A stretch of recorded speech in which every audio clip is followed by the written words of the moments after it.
All right, let's dive right in. Today, we are going on a bit of a culinary quest to Nagasaki, Japan, looking for a very special kind of comfort food. It's super rich, it's intense, and as you're about to find out, it's considered just a little bit immoral. So, the whole idea behind this trip is a concept called Haitoku-meshi. Now, this literally translates to immoral meal. It's all about food that's so ridiculously packed with flavor, fat, and carbs that you know you probably shouldn't, but you just have to. It's that guilty pleasure we all know and love, just, turned up to 11. And our guide on this tasty adventure is Noguchi Tsuyoshi, a YouTuber and food blogger based right there in Nagasaki. His passion for this meal is seriously contagious, and as you can probably guess from this quote, he is not afraid of a little, or let's be real, a lot of garlic. So let's follow his lead and see what this is all about.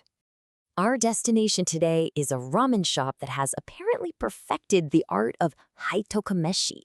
So welcome to Ramen Seidoken, a spot that's been on our guide's must-try list for a while now. Okay, so Seidouken specializes in something called Ie-kei style ramen, which is famous for its super rich pork and soy sauce broth. It's in a great spot too, just a quick 5-minute walk from Urakami Station.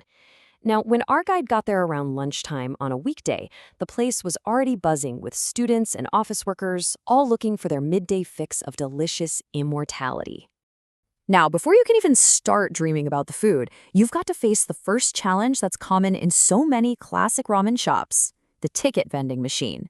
That's right, there's no host to greet you and take your order. It's just you and a machine, deciding your fate. The options are laid out nice and simple, but for a first-timer, it can be a little intimidating. This is really a quintessential part of that classic ramen experience in Japan. So, what are the choices? Well, you've got your standard ramen, a bigger chashu ramen that's loaded with extra pork, and even the legendary Jiro-style ramen, which is a whole other level of intense. Our guide, Noguchi-san, he played it smart and went for the ramen medium for 900 yen, a really solid choice for a first visit. But here's the thing. Buying the ticket is just step one. The real Haitoku-meshi experience kicks off when you get to customize your bowl. This is where you get to craft your own personal indulgent masterpiece. So after you hand over your ticket, the staff asks for your preferences. But really, what they're asking is this: how far are you willing to go today? This is the moment of truth, where you fully commit to the guilty pleasure. And let me tell you, Noguchi-san did not hold back. He went all in. For flavor, he chose strong, for that extra intense soy sauce punch. For fat, he chose more, for that amazing, rich, mouth-coating texture.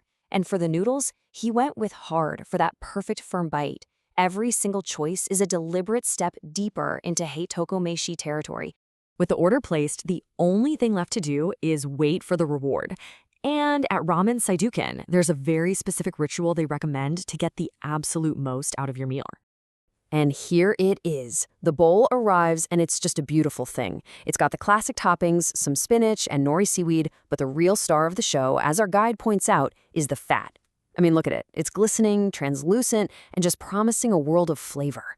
That's the direct result of choosing more fat when he ordered. Okay, so to get the full experience, the shop suggests a 4-step ritual. First, you soak a piece of that seaweed in the broth and wrap it around some rice. Next, you savor the delicious chashu pork. Then, you kick things up a notch by adding some spicy dobanjang chili paste. And for the grand finale, you hit peak Haitoku-meshi with unlimited garlic and mayonnaise. So, how was it? Let's get to the verdict and find out about the one huge mistake our guide made on his quest. This is just fantastic.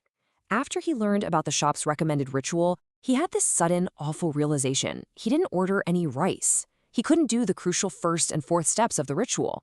It's such a hilarious and honestly a very relatable moment of regret. It just goes to show how every single piece of the puzzle is essential for the full experience. But even with the rice mishap, the verdict was clear. It was an absolute triumph. The flavor was exactly what he, as a huge garlic lover, was dreaming of. He immediately vowed to return, not just for a rematch, but to conquer the even more indulgent Jiro Ramen. And you can bet he'll be ordering a side of rice next time. So that brings us to the end of this absolutely delicious quest. And it leaves me with one last question for you. Thinking about the principles of Haitoku-meshi, strong flavor, extra fat, unlimited garlic, if you were sitting at that counter, how would you design your own perfect, sinfully delicious bowl?